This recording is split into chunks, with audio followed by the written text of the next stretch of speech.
Hola, bienvenido a un nuevo tema de la serie de los principios de fe. Prosiguiendo el estudio acerca de los grandes asuntos de la salvación, hoy vamos a hablar sobre la conversión, el renacimiento y la obediencia. Los tres temas son esenciales para nuestra salvación. Cuando el pecador se convierte, en ese mismo momento nace de nuevo, volviéndose una nueva criatura que pasa a obedecer al Señor. El llamado a la conversión aparece de manera clara en la Biblia. Hechos 3:19 dice: por tanto, arrepentíos y convertíos para que sean borrados vuestros pecados, de modo que de la presencia del Señor vengan tiempos de refrigerio. El arrepentimiento y la conversión andan juntos, pero el arrepentimiento ocurre primero. La persona verdaderamente arrepentida experimenta la conversión. En el sentido común, conversión significa un cambio de rumbo. En el sentido espiritual es lo mismo.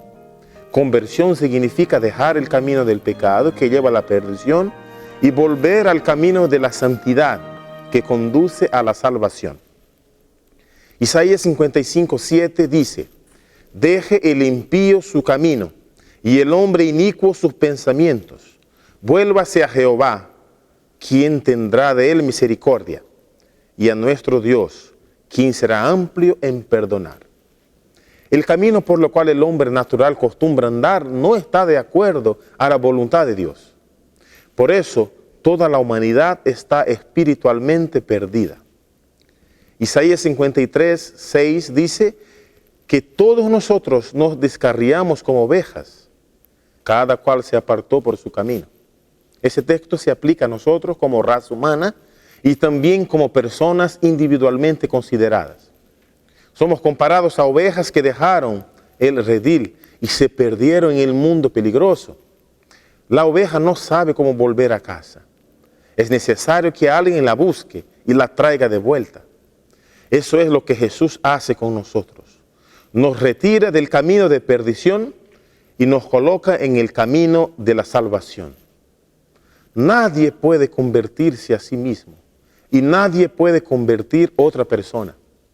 La conversión es una obra enteramente de Dios. Cuando el pecador se arrepiente, confiesa su pecado y es perdonado, cambios ocurren en su vida, porque ahora es una persona convertida. El primer cambio que la conversión provoca es en la relación entre el pecado y Dios. El clásico ejemplo de esto es el hijo pródigo. Él había salido de casa y andado en el camino del pecado. Pero en poco tiempo él perdió todo. Perdió su patrimonio y su dignidad. Pero la Biblia dice que finalmente el hijo pródigo volvió en sí. Y en aquel momento algo aconteció. Él cambió la actitud en relación a su padre. Él muchas veces había pensado que su padre no tenía razón, pero ahora él confiaba en el Padre y decidió volver a la casa. Eso es conversión. En paralelo a la conversión ocurre el renacimiento.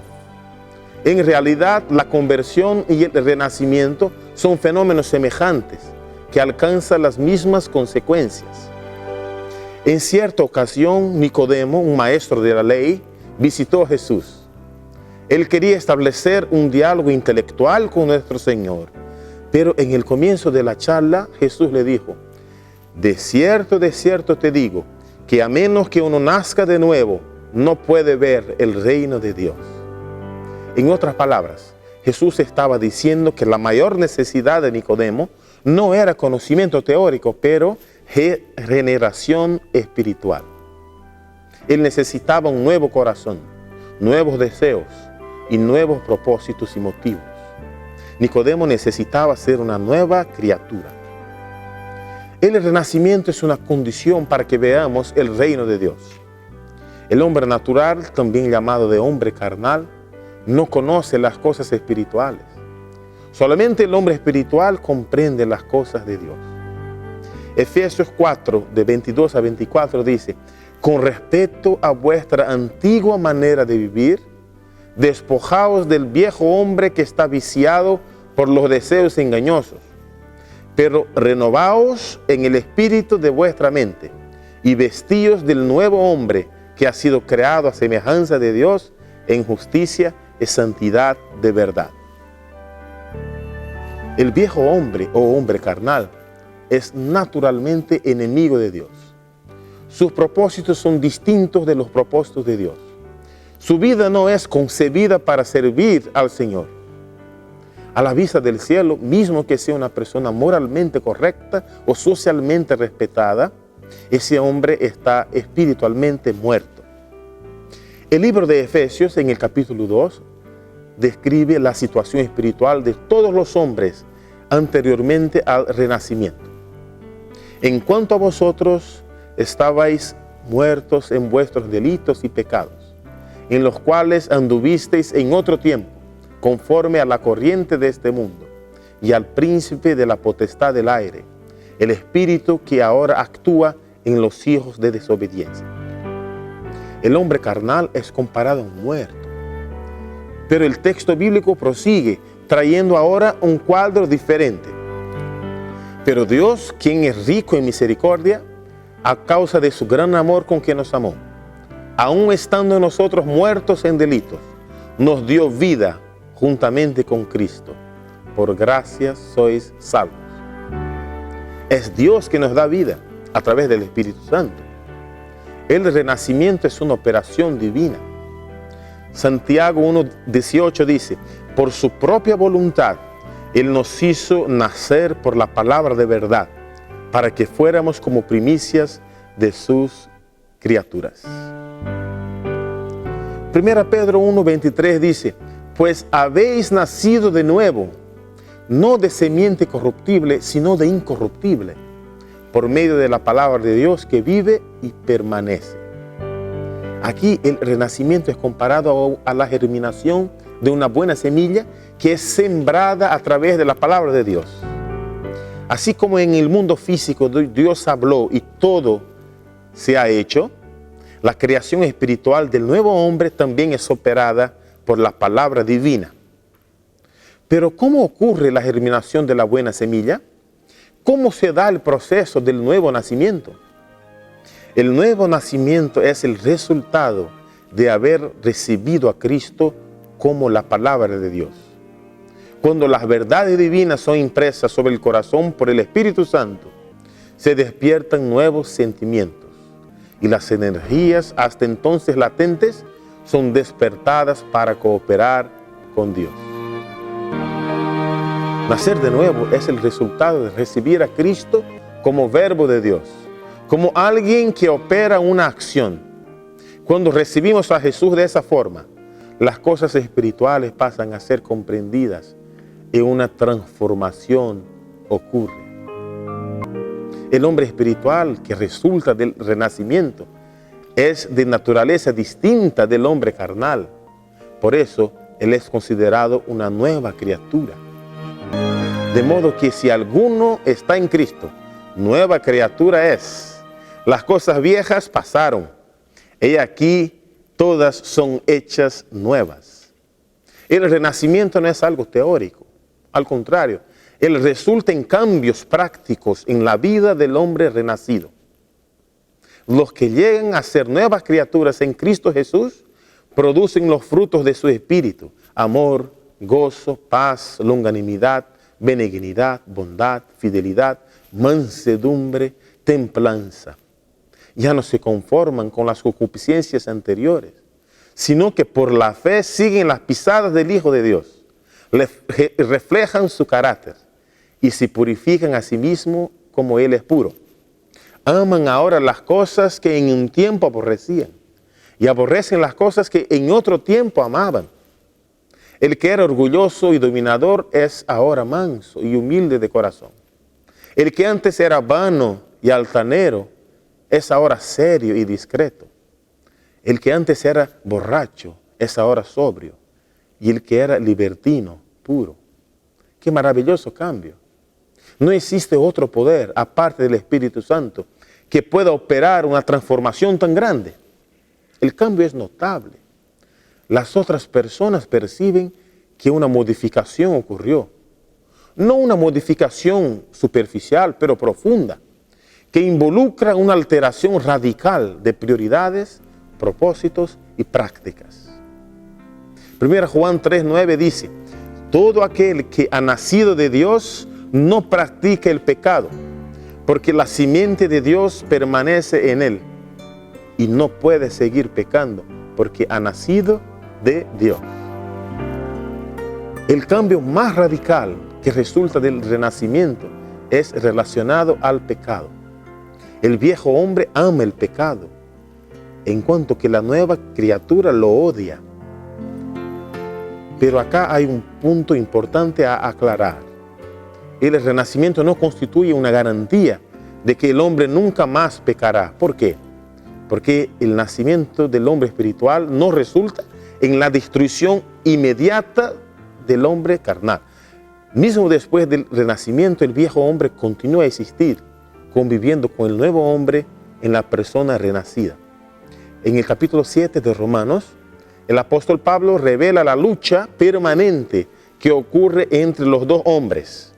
El viejo hombre busca las cosas de la carne y la nueva criatura busca las cosas espirituales. Es una guerra diaria y permanente. ¿Quién gana? Depende de cuál poder domina nuestro ser. Cuando nos alejamos de Jesús y el hombre viejo resurge, ahí pecamos. Pero hay provisión para ese caso. 1 de Juan 2:1 dice: hijitos míos, estas cosas os escribo para que no pequéis. Y si alguno peca, abogado tenemos delante del Padre, a Jesucristo el justo. Cuando el creyente peca, pero se arrepiente, Jesucristo lo defiende delante del Padre. Pero como dice el texto bíblico, la voluntad de Dios es que no pequemos. Además, ya leemos en 1 Juan 3:9 que el que ha nacido de nuevo no practica el pecado. Entonces lo que tenemos que hacer es no permitir que el viejo hombre nos domine. Pero eso solo es posible si estamos conectados permanentemente con Jesús. El hombre que está conectado con Jesús tiene una vida de obediencia. En el plan de la salvación, la obediencia es fundamental. El hombre convertido tiene placer en obedecer a Dios. El verso 8 del Salmo 40 revela la disposición mental del hombre convertido en relación a los mandamientos divinos. El hacer tu voluntad, oh Dios mío, me ha agradado, y tu ley está en medio de mi corazón. Solamente quien ha experimentado la conversión encuentra placer en la obediencia. El hombre natural ve los mandamientos como algo pesado, pero el hombre espiritual ve la obediencia como una forma de agradar al Dios que tanto le ama. No es el temor al castigo o la esperanza de la recompensa eterna lo que induce a los discípulos de Cristo a seguirle. Contemplan el amor incomparable del Salvador, revelado en su peregrinación en la tierra, desde el pesebre de Belén hasta la cruz del Calvario. Y la visión del Salvador atrae, enternece y subyuga el alma. El amor se despierta en el corazón de los que lo contemplan. Ellos oyen su voz y le siguen. La obediencia genuina es la que proviene de un corazón grato. Al conocer la bondad y la misericordia de Dios, en el hombre nace el deseo de agradar a su Señor y Rey. La obediencia que agrada a Dios es motivada por el amor. Los actos de supuesta obediencia que son motivados por el deseo de exaltación propia, nada valen delante de Dios. Si yo hablo en lenguas de hombres y de ángeles, pero no tengo amor, vengo a ser como bronce que resuena o un címbalo que retiñe. Si tengo profecía y entiendo todos los misterios y todo conocimiento, y si tengo la fe de tal manera que traslade los montes, pero no tengo amor, nada soy. Si reparto todos mis bienes y si entrego mi cuerpo para ser quemado, pero no tengo amor, de nada me sirve. por nuestras propias fuerzas, nunca conseguiríamos obedecer a Dios. La obediencia es producida en nosotros a través de la acción del Espíritu Santo. Un texto interesante confirma esa verdad. El poder vivificador del Espíritu Santo, que procede del Salvador, llena el alma, renueva los motivos y afectos, somete hasta los pensamientos para que obedezcan a la voluntad de Dios. Tanto la motivación cuanto el poder para realizar buenas obras provienen del Espíritu Santo. La parte del hombre es no resistir a la acción de ese poder, porque Dios es el que produce en vosotros tanto el querer como el hacer para cumplir su buena voluntad. Lo bueno que hacemos es obra del Señor en nosotros. Por eso nuestra obediencia no debe tener como propósito exaltar a nosotros mismos, mas glorificar a Dios. Mateo 5:16 dice: así alumbre vuestra luz delante de los hombres, de modo que vean vuestras buenas obras y glorifiquen a vuestro Padre que está en los cielos. Todo lo que hacemos debe servir para glorificar a Dios delante del mundo y de las personas que nos cercan. Nuestras acciones son la mejor predicación que podemos hacer. Una vida pura es el mejor argumento que podemos presentar. Cuanto más caminemos con Jesús, seremos más semejantes a Él. Ese debe ser el blanco de cada uno de nosotros. Crecer cada vez más en la gracia hasta alcanzar la estatura de hombres y mujeres en Jesucristo. Yo le invito para que hagamos ahora una oración. Querido Padre que estás en el cielo, te agradecemos por tu provisión en el plan de la salvación. Te agradecemos porque tú pusiste a nuestra disposición esas cosas tan maravillosas con las cuales podemos nuevamente pedimos, Señor, que tú conviertas nuestro corazón y que tú nos des el renacimiento y el deseo y el poder para obedecerte. Es lo que te pedimos en el nombre de Jesús. Amén. Por la audiencia tan especial. Espero que las palabras que han sido dichas en esas 4 palestras puedan fructificar en tu vida. Eso es mi deseo y mi oración. Que Dios te bendiga.